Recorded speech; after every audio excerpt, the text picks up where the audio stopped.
नमस्कार दर्शकों, आपके साथ मैं हूं विवेक शर्मा और आप देख रहे हैं उत्तर बंगाल एवं सिक्किम का leading news channel SK live. आज के दिनों के समाचार के प्रस्तुत करता है जैविक राज्य सिक्किम को अनुपम उपहार संजीवनी, विश्वकै संजीवनी फसल को सुरक्षा कवच, किसानों को निम्ति वरदान।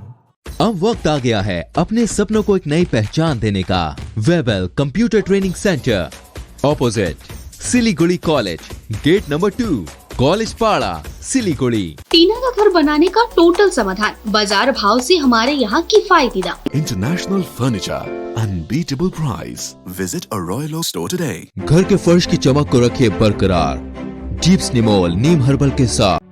Looking for an opportunity to work in Japan? That is where we come in. At Vida School of Languages, VSL in association with HNA, Arms Incorporation, Japan. क्या आपके कपड़ों का बिजनेस है और आप दुकान में भीड़ भाड़ से बहुत परेशान हैं? बस डाउनलोड करें और होलसेल में कपड़ों की शॉपिंग करें A से Z तक। बिमल गुरुंग खेमे को लगा बड़ा झटका। कालिंपोंग जिला महासचिव शुभ प्रधान ने पार्टी से दिया इस्तीफा। बंगाल में जो जो चुनाव नजदीक आती जा रही है, वैसे वैसे राजनीतिक सरगर्मी और समीकरण बदलते जा रहे हैं। पहाड़ की बात करें तो एक पार्टी दो खेमे के आ जाने से राजनीति का खेल कभी उसके पाले में तो कभी इसके पाले में जाती दिख रही है। गोजम मोमो सुप्रीमो बिमल गुरुंग के पहाड़ आगमन के बाद से पहाड़ी राजनीति कुछ अलग रंग दिखा रही है। चुनाव सर पर है और दल बदल और पार्टी से इस्तीफे का सिलसिला लगातार जारी है। इसी क्रम में कालिंपोंग से बिमल गुरुंग खेमे को एक बड़ा झटका लगा है। जिले के गोजमोमो पार्टी के महासचिव शुभ प्रधान ने बिमल गुरुंग खेमे से इस्तीफा दे दिया है और इसकी वजह से पार्टी में हड़कंप मच गया है। शुभ प्रधान ने आज एक वीडियो जारी कर इसकी घोषणा की है। आदरणीय अध्यक्ष महोदय, 14 वर्ष नङ्ग्र मासु भएर सुखभन्दा धेरै दुःखका दिन बिताएका सङ्ग्रामी साथीहरू, अत्यन्त विनम्रतासित करबद्ध माफी चाहँदै म आजदेखि गोर्खा जनमुक्ति मोर्चाबाट अलग भइरहेछु। म त एक्लै यो पीडा सहँदैछु, तर तपाईहरू त एकअर्कासित दुःख बाँड्न सक्नुहुन्छ। यही सम्झी म एक्लै यो पीडा भोगेर मनमा नै एक्लै रोइरहेछु। तर चुनावपछि अर्को घुम्तीमा हाम्रो भेट हुनेछ, यो पनि आशा छोडिहालेको छुइनँ। सोचेको छु र प्रयत्न गरिरहनेछु कि हामी फेरि एउटै दलमा केही कालपछि हुनेछौँ। तर त्यहाँसम्मको बाटो एक्लै हिँड्न आजलाई मैले यो वैकल्पिक बाटो नै अपनाइरहेछु। यो मेरो निर्णय भुल हुनै सक्छ, तर त्यो सजाय पनि म एक्लै भोग्नेछु। हाम्रो सामाजिक पारिवारिक सम्बन्धलाई म मेरो तर्फबाट सधैँ कायम गर्ने कोसिस गर्नेछु, निरन्तर राख्नेछु। तपाईहरुको तर्फबाट पनि राखिदिनु भए मैले यतिका दिनमा कमाएको यो मेरो साथी सङ्गीसँगको साइनो सम्झनेछु। अब म धेर बोल्न सक्दिनँ, मलाई क्षमा दिनुहोस्। वाम मोर्चा कांग्रेस गठबंधन उम्मीदवार अशोक नारायण भट्टाचार्य भी कर रहे हैं चुनाव प्रचार। विधानसभा चुनाव के ऐलान के बाद विभिन्न राजनीतिक पार्टियां चुनाव प्रचार में जुट गई है।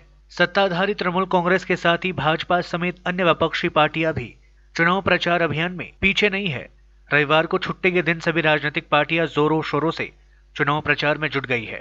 इसी क्रम में सिलीगुड़ी विधानसभा सीट के वाम मोर्चा कांग्रेस गठबंधन के उम्मीदवार अशोक नारायण भट्टाचार्य भी जमकर चुनाव प्रचार कर रहे हैं। वे आज सिलीगुड़ी विधानसभा क्षेत्र के विभिन्न इलाकों में अपने समर्थकों के साथ चुनाव प्रचार करते देखे गए। चुनाव प्रचार के दौरान वे घर घर जाकर लोगों से मिले व उनकी समस्याएं सुनी व उन्होंने अपनी पार्टी का एजेंडा लोगों के समक्ष रखा और वाम मोर्चा गठबंधन को जिताने की अपील। ইতিমধ্যে আমি 33টা ওয়ার্ডে বেশিরভাগ বুথে বস্তি এলাকাতে ওয়ার্ড ইলেকশন কমিটি, আমাদের গণসংগঠন, ট্রেড ইউনিয়ন সবার সঙ্গে আমাদের মিটিং হয়ে গেছে।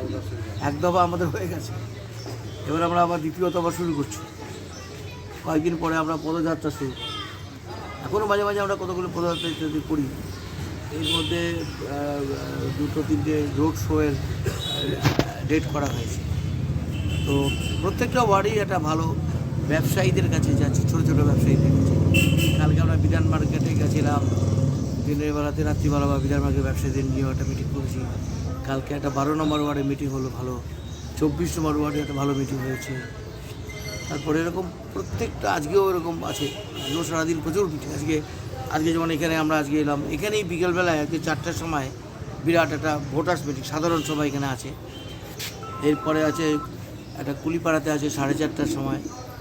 তারপরে যাব আমি সাউথ আম্বেদকরে, তারপরে আছে একটা বিআরআই কলোনি, তারপরে আছে 47 নম্বর ওয়ার্ডে কী কলোনিটা, রামকৃষ্ণ না ওই বুদ্ধেশ্বরের জায়গায় মহামায়া কলোনি, মহামায়া কলোনির পরে রাত্রিবেলা আছে খালপাড়া। তো এরকম প্রতিদিনই থাকছে। তো কি এবার স্লোগানটা কি আছে আপনাদের? স্লোগানটা বিজেপিকে ঠেকাও, তৃণমূলকে হারাও, বিকল্প সংযুক্ত মোর্চার সরকার প্রতিষ্ঠা করো, গণতান্ত্রিক বাতাবরণ ফিরিয়ে আনো, শিলিগুড়ির উন্নয়ন, রাজ্যের উন্নয়ন, কর্মসংস্থানের সৃষ্টি, এটাই হচ্ছে আমাদের প্রধান। রাজ্যের নেতৃত্বরা আসবে প্রচারে? অনেকে আসবে, এখন আমরা সব কনফার্ম হয়নি। কতটা ফাইট মনে হচ্ছে? কতটা ফাইট মানে প্রতিদ্বন্দ্বিতাদের সাথে কতটা ফাইটিং হবে? যে কোনো নির্বাচন মানেই ফাইট। নির্বাচনটা মানে কি বসে বসে জিতে যায়? নেপালিদের কতটা সুতেরে আমি জিতছু, তো আমি কি বলবো শুয়ে জিতবো? লড়াই, ফাইট মানেটা হচ্ছে XYZ, রাম শ্যাম যদু মধু যেই দেখ না কেন, একটা সবসময় দিয়ে একটা লড়াই। আমাদের না এই কথা যদি ফাইট না বলি তাহলে তো আমাদের কবিদের মধ্যে আত্মসন্তুষ্টি আসবে। डाबग्राम फुलबाड़ी विधानसभा क्षेत्र में लगातार प्रचार कर रहे हैं मंत्री गौतम देव। डाबग्राम फुलबाड़ी विधानसभा केंद्र के तृणमूल उम्मीदवार व राज्य के पर्यटन मंत्री गौतम देव लगातार अपने विधानसभा क्षेत्र में चुनाव प्रचार कर रहे हैं। रविवार को भी उन्होंने अपने समर्थकों के साथ चुनाव प्रचार किया। मंत्री गौतम देव आज सिलीगुड़ी नगर निगम के 38 नंबर वार्ड में चुनाव प्रचार किए। वे अपने समर्थकों के साथ घर घर जाकर लोगों से मिले व उनके समक्ष पार्टी का एजेंडा रखते हुए राज्य में तीसरी बार TMC की सरकार बनाने का आह्वान किया। इस दौरान वे सड़कों पर राहगीरों से मिले और उनका आशीर्वाद भी लिया। बैंकों में कल से 2 दिन का है हड़ताल। SBI सहित कई सरकारी बैंकों में कामकाज रहेगा ठप। United forum of banks union के बैनर तले 9 यूनियनों ने सोमवार 15 मार्च से 2 दिनों की बैंक हड़ताल का आह्वान किया है। यूनियंस ने 2 सरकारी बैंकों के प्रस्तावित निजीकरण के विरोध में हड़ताल बुलाई है। All India bank employees association के महासचिव CH वेंकटचलम ने दावा किया कि इस हड़ताल में बैंकों के करीब 10 लाख कर्मचारी और बैंक अधिकारी शामिल होंगे। यह हड़ताल 15 और 16 मार्च को होनी है। भारतीय स्टेट बैंक, कैनरा बैंक सहित कई बैंकों ने अपने ग्राहकों को ब्रांचों और कार्यालय में कामकाज प्रभावित रहने की सूचना दी है। बैंकों ने यह भी कहा है कि वे प्रस्तावित हड़ताल के दिनों में कार्यालय और बैंक ब्रांचों के कामकाज को सुचारू बनाने के लिए आवश्यक कदम उठा रहे हैं। अलीपुरद्वार में संयुक्त मोर्चा के CPM उम्मीदवार किशोर मिंज कर रहे धुआंधार प्रचार। अलीपुरद्वार जिले के कुमारग्राम विधानसभा सीट के संयुक्त मोर्चा के CPM उम्मीदवार किशोर मिंज जोरों शोरों से चुनाव प्रचार में जुट गए हैं। 36 वर्षीय युवा नेता किशोर मिंज वाम मोर्चा कांग्रेस गठबंधन समर्थित CPM उम्मीदवार है। राजनीतिक जानकारों का मानना है कि चुनाव प्रचार के मामले में वे फिलहाल तृणमूल उम्मीदवार लुइस कुजूर से काफी आगे चल रहे हैं। मात्र 3 दिन पहले ही कुमारग्राम विधानसभा सीट से उनकी उम्मीदवारी का ऐलान किया गया। इसके बाद से वे चुनाव प्रचार में जुट गए। जीत के लक्ष्य के साथ वे अपने विधानसभा क्षेत्र के विभिन्न इलाकों में जोरों शोरों से चुनाव प्रचार कर रहे हैं। गौरतलब है कि कुमारग्राम सीट वाम मोर्चा का किला माना जाता है। 2011 में पूरे राज्य में परिवर्तन की हवा बहने के बावजूद इस सीट से वाम मोर्चा उम्मीदवार विजय हुए थे। 2014 के विधानसभा उपचुनाव में ये सीट वाम मोर्चा उम्मीदवार ने जीत की थी। इस विधानसभा चुनाव में भी वाम मोर्चा इस सीट पर जीत की उम्मीद लगाई बैठी है। चुनाव प्रचार के दौरान किशोर मिंज घर घर जाकर लोगों से मिल रहे हैं और उनका आशीर्वाद ले रहे हैं। সংযুক্ত মোর্চার প্রার্থী হিসাবে প্রথমেই সংযুক্ত মোর্চার আমাদের সহযোগী যারা আছেন ওনারা যথেষ্ট সহযোগিতা করছেন এবং তাদেরকেও আমি বিপ্লবী যুবফ্রন্ট বা প্রার্থী হিসাবে আমি তাদেরকে অভিনন্দন জানাই। তারা আমাকে সব সময় সহযোগিতা করছেন। সেটার দিক দিয়ে আমার মনে হচ্ছে যে যেখানেই যাচ্ছি ভালো সাড়া পাচ্ছি এবং দৃঢ় বিশ্বাস যে আমি নির্বাচিত হব এবং সাধারণ জনগণ আমাকে দুহাত তুলে আশীর্বাদ করে। আমি যেদিনই আমার সরকারিভাবে আমার নাম ঘোষণা হয়েছে সেদিনই সন্ধ্যাবেলা আমি কামাগুড়ি এলাকায় প্রচার করি এবং আজকে আলিপুরদুয়ার 2 নম্বর ব্লকে পারোকাটা গ্রাম পঞ্চায়েত এলাকায় কুচবিহার সীমানা বজেরকুটি গ্রাম্য এলাকায় প্রত্যেকটা বাড়িতে ডোর টু ডোর যাচ্ছি এবং তাদের আশীর্বাদ নিচ্ছি এবং পারোকাটা অঞ্চলের পাশাপাশি রাস্তার দুপাশে প্রচার সারছি, প্রচার করে আসলাম, তো এখানেও খুব ভালো সাড়া পাচ্ছি। लेते छोटा सा ब्रेक, फिर मिलेंगे ब्रेक के बाद। अब वक्त आ गया है अपने सपनों को एक नई पहचान देने का। वेबल कंप्यूटर ट्रेनिंग सेंटर आपके लिए लेके आए हैं डिप्लोमा एंड कोर्सेज जैसे English speaking course, software application, financial accounting, Tally, Java, HTML, DTP, C++, Python जैसे बहुत से कोर्सेज एंड डिप्लोमा। और आपको मिलेगा hologram sealed certificate government of West Bengal undertaking, जो आपके हर सपने को देगा एक नई उड़ान। Webel computer training centre, opposite Siliguri college, gate number 2, college Para, Siliguri. घर के फर्श की चमक को रखिए बरकरार जीप्स निमोल नीम हर्बल के साथ, क्योंकि निमोल हर्बल नीम घर को साफ ही नहीं रखता बल्कि 99.9% जर्म्स और बैक्टीरिया का जड़ से सफाया भी करता है। घर को स्वच्छ बनाइए, आप भी अपनाइए डीप्स निमोल। Wallpapers done. अब फैन स्टाइलिश और हाईटेक होना चाहिए। फैन तेज चले पर मीटर नहीं। सूर्या फैंस चाहिए आपको। Surya fans stylish, dust free और हाई टेक। चली हवा सूर्या की। माउन्ट कर्निफर स्वीट्स एन्ड स्पाले अब बिहे बटुल पार्टी वा कुनै उत्सव मनाउन परे दरबार बैंक्वेट हल अनि बोट रुमको व्यवस्था गरिदिएको छ। हल अत्यन्तै फराकिलो भएकोले सुविस्तासँग आफ्नो उत्सव मनाउन सक्नुहुनेछ। भीडभाडको सामना गर्नु पर्दैन। 3000 र 1000 स्क्वायर फिटको यस हलको उपयोग दर ₹399 देखि सुरु गरिएको छ। सम्पर्क ठेगाना माउन्ट कर्निफर suites and spa, 5 doctor SM Das road, opposite ring mall, Darjeeling. Are you dreaming to wake up under the calming Turkish skies? Make it a reality and bring home the Turkish collection from Royal Oak. Just a click away. International furniture, unbeatable price. Visit a Royal Oak store today. 50 से 70% कम कीमतों पर orchid building, opposite Vega circle, 2.5 mile, Sevoke road, Siliguri.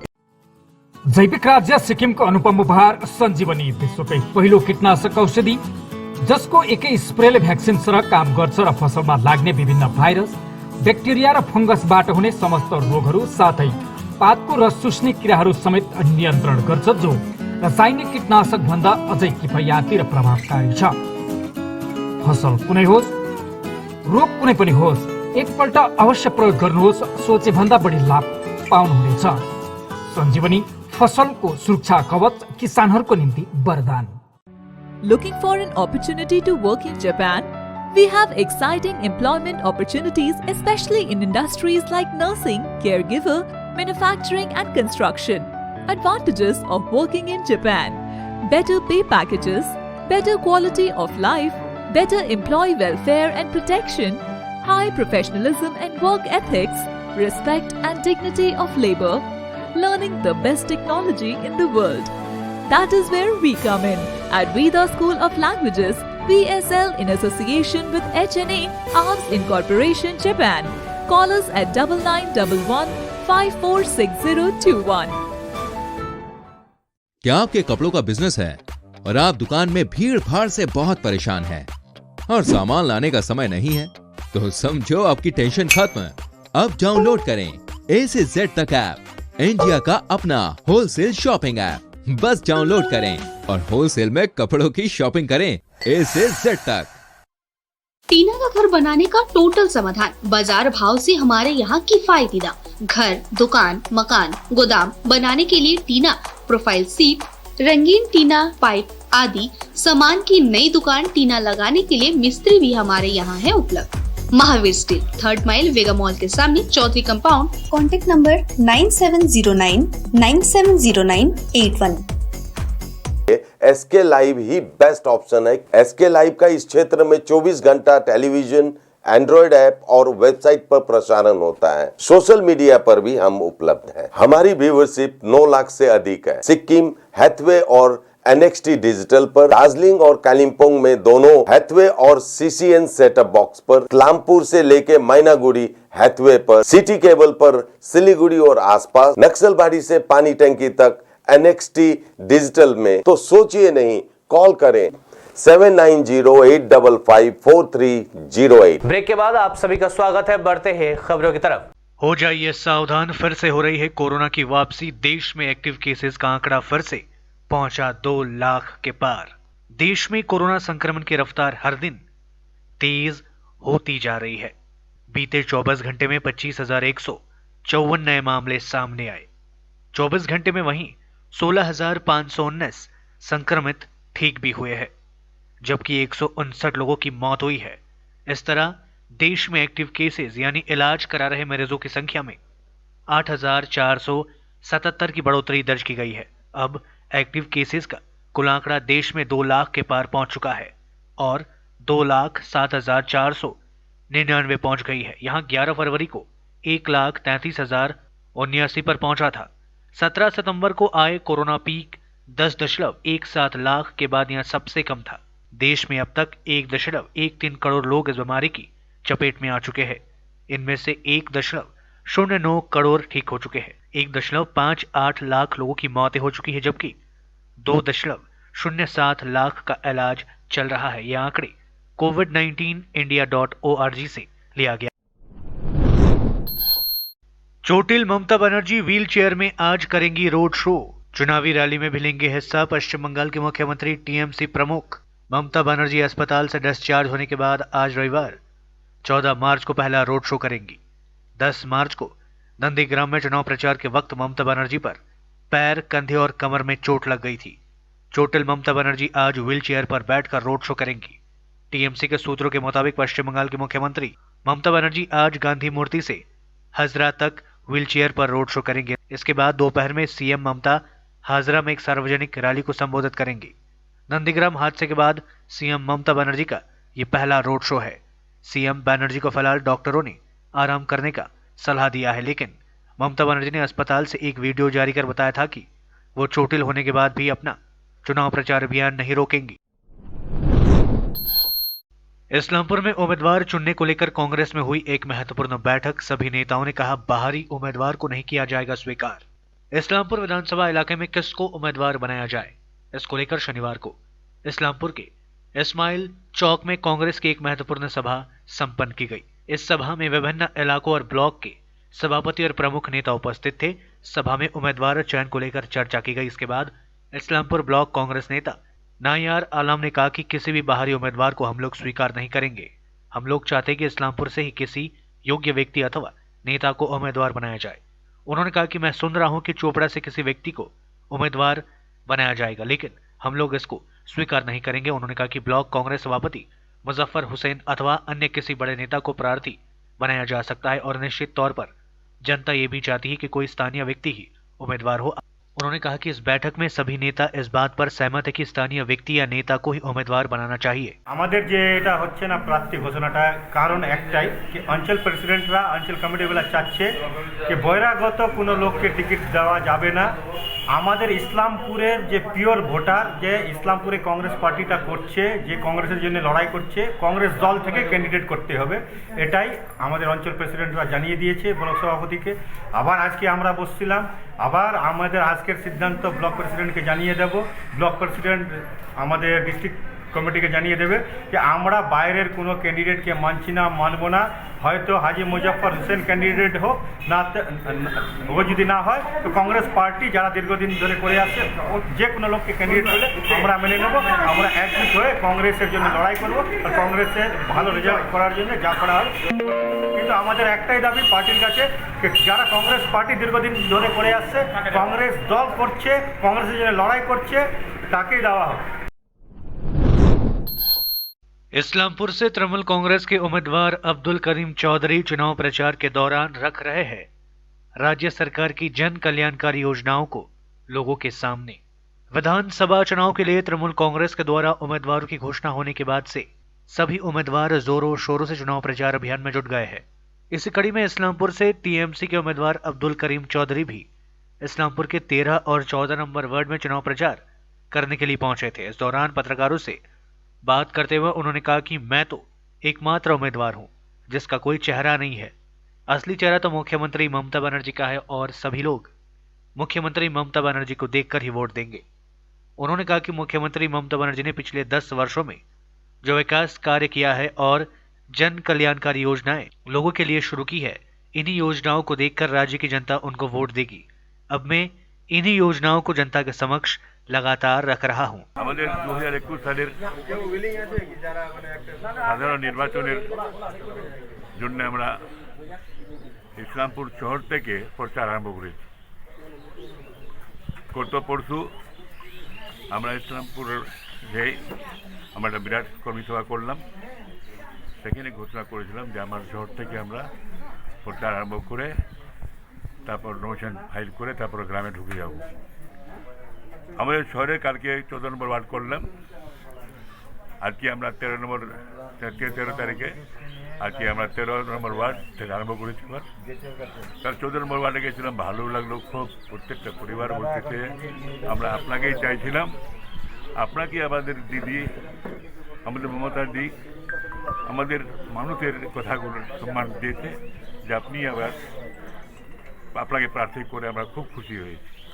প্রত্যেকটা পরিবারে ওখানে যা ঘোরাঘুরি করলাম আমাদের মিছিল নিয়ে, সকলেই তাই বলতেছিল। আজকে 13 তারিখে এখানে ঢুকলাম, এখানে আমাদের যেগুলো আমাদের কর্মী আগে থেকে আছে অনেকে নিরাশ টিরাশে বলেছিল, কিন্তু অনেকে আবার কাজগুলো করে যাচ্ছিল পার্টির। এই মমতা ব্যানার্জির নির্দেশ যে আমাদের আবার তৃণমূলের প্রার্থী হিসাবে আমাদের পাঠিয়েছে, এখানে অনেকের লোকের সবাই আবার খুশি হয়েছে আর বলতেছি যে আমরা অ্যাক্টিভলি কাজ করতেছি আর করব। এখন আমাদের কান্তিবাবু কালকে বলছিলাম ওখানেই যে আমরা ওখানে থেকে আরম্ভ করবো সমস্ত প্রচারটা। टीएमसी की ओर से रायगंज में जोरों शोरों से किया जा रहा है चुनाव प्रचार अभियान। दीवार लेखन का काम भी चल रहा है, लेकिन दीवारों से गायब है उम्मीदवार के नाम, उठ रहे सवाल। इस बार रायगंज से तृणमूल कांग्रेस का उम्मीदवार कन्हैयालाल अग्रवाल को बनाया गया है और उन्होंने व्यक्तिगत रूप से चुनाव प्रचार भी शुरू कर दिया है। इस बीच पार्टी की तरफ से भी जोरदार तरीके से चुनाव प्रचार चलाया जा रहा है। इसी कड़ी में दीवार लेखन का काम भी हो रहा है, लेकिन आश्चर्य की बात है कि दीवार लेखन में उम्मीदवार कन्हैयालाल अग्रवाल का नाम नहीं है। इसको लेकर राजनीतिक हलकों में सवाल उठने लगे हैं। सवाल उठाया जा रहा है कि क्या रायगंज में तृणमूल कांग्रेस के उम्मीदवार को बदला जाएगा? आखिर क्या कारण है कि उम्मीदवार का नाम दीवार लेखन में नहीं लिखा जा रहा है? भाजपा उत्तर दिनाजपुर जिले के अध्यक्ष विश्वजीत लहरी ने भी इसको लेकर सवाल उठाया है। हालांकि इस संबंध में टीएमसी के प्रमुख नेता संदीप विश्वास का कहना है कि ऐसा नहीं है, दीवार लेखन में उम्मीदवार का नाम लिखा जा रहा है। हो सकता है कुछ जगहों में नहीं लिखा जा रहा हो, लेकिन जल्द ही सभी जगहों में उम्मीदवारों का नाम लिखना शुरू कर दिया जाएगा और इसको लेकर अंतवरोध पार्टी में नहीं है। বিষয় হচ্ছে প্রার্থীর নাম তো ঘোষণা হয়েছে তৃণমূল কংগ্রেসের, বেশ কয়েকদিন হয়ে গেল। দেওয়াল লেখাও কোনো কোনো জায়গায় চালাচ্ছেন, কিন্তু দেওয়াল লেখার সেখানে দেখা যাচ্ছে পার্টির কর্মীদেরকে সংখ্যাটা কম দেখাচ্ছে, কারণ পার্টির কর্মীদের কোনো উৎসাহ উদ্দীপনা কিছুই নজরে পড়ছে না। কিছু লোক দেখা যাচ্ছে যাদেরকে ভাড়াটিয়া বা পয়সা দিয়ে কাজে লাগানো হচ্ছে। এখন ক্যান্ডিডেট করাচ্ছে কি পার্টি করাচ্ছে বা তার কোনো লোককে দিয়ে করাচ্ছে সেটা জানি না, কিন্তু যে উৎসাহ উদ্দীপনা যেটা থাকার দরকার সেটা নেই। আরও কিছু কথা আমি শুনতে পাচ্ছি যে ক্যান্ডিডেট আছে উনি নাকি আসতে ভয় পাচ্ছে, না কি হচ্ছে, না এখানে দাঁড়াতে চাচ্ছেন না, না ওনার অন্য কোনো চিন্তাভাবনা আছে। তো ক্যান্ডিডেটের কথা যাকে জিজ্ঞাসা করছে তৃণমূলের কংগ্রেসের তিনি পাচ্ছে কোথায় গেছেন, কোথায় আছে। কেউ বলছে দিল্লিতে আছেন, কেউ বলছে কলকাতায় আছেন, কেউ বলছে ইসলামপুরে আছেন, কেউ বলছে শিলিগুড়িতে আছেন, কেউ বলছে ব্যাঙ্গালোরে আছেন। প্রার্থী টিএমসির কোথায় আছে কেউ জানে না, মানে প্রার্থী লাপাতা। মানে আমার একটা গান মনে পড়ে গেল, তোমার দেখা নাই রে তোমার দেখা নাই। এই তোমার দেখা নাই, প্রার্থীর কোনো দেখা নাই, পরিস্থিতি এমন একটা জায়গায় চলে গেছে। তো তার ফলে প্রার্থীও হয়তো নতুন কিছু চিন্তা ভাবনা করছে, না এখানকার টিএমসির লোক তাকে মানে ভয় দেখাচ্ছেন যে আসলে তোমার কিছু হবে। কোনোটা একটা কারণ আছেই যে কারণে প্রার্থী দেখা আসছেন না, নাহলে এই বেশ কয়েকদিন হয়ে গেল বাকি টিএমসির প্রার্থীরা প্রচারও শুরু করে দিয়েছে, এনারাও করা উচিত ছিল, করতে পারেনি। নিশ্চয়ই গোষ্ঠী কোন্দল তো আছে, বোঝা যাচ্ছে। না না, প্রার্থীর নাম অনেক ওয়ার্ডে লেখা হয়েছে, গতকালকেও লেখা হয়েছে, আমি নিজে জানি, আমি নিজে দেখেছি, আমি নিজে তার সঙ্গে মানে যুক্ত ছিলাম, কাজেই লেখা হচ্ছে, হয়তো বা কম লেখা হচ্ছে বলে আপনাদের চোখে কম পড়ছে। তো এটা আশা করছি আগামী সোম মঙ্গলবার থেকে এটা বেড়ে যাবে। আসলে আমি আপনাদের মাধ্যমে আগেও একটা কথা বলেছি, আজও বলছি যে তৃণমূল পার্টি থাকবে মানুষের হৃদয়ে, মানুষের অন্তরে, আর বিরোধী পক্ষ থাকবে দেওয়ালে। এটা আমাদের পরিষ্কার কথা যে বিরোধী পক্ষ থাকবে দেওয়ালে, আমরা থাকবো মানুষের হৃদয়ে, মানুষের খেয়ালে। এটাই তো আসল কাজ। আমরা থাকবো উন্নয়নে, আমরা মানুষের জনগণে। না না, পার্টি থেকে কতবার আর বলবে, বলা হয়েছে, লেখা হচ্ছে, চুন করা হয়ে গেছে, প্রত্যেকটি দেওয়াল প্রায় সাদা করা হয়ে গেছে। এমনও ওয়ার্ডের খবর আমি জানি যে ওয়ার্ডে আমাদের তৃণমূল কংগ্রেস দলই শুধুমাত্র দেওয়াল দখল করেছে, অন্যান্য পার্টি দেওয়াল দখল পর্যন্ত করেনি। গাফিলতি এতটা আছে, চূড়ান্ত গাফিলতি আছে অন্যান্য রাজনৈতিক দলের। তাই আপনাদের নজরে পড়ছে হয়তো। আমি বিরোধী পক্ষের দেওয়াল কে লিখছে কি লিখছে না তার তো দায়িত্ব আমাদের নয়, তো তাদেরটা নিশ্চয়ই আপনারা দায়িত্বশীল গণতন্ত্রের চতুর্থ পিলার হিসেবে দায়িত্ব নিশ্চয়ই পালন করবেন এবং দেখবেন তারা কি লিখছে, আমরা কি লিখছি। आज के लिए बस इतना ही। तमाम खबरों के लिए देखते रहिए एसके लाइव, आपका समय आपकी खबर। धन्यवाद।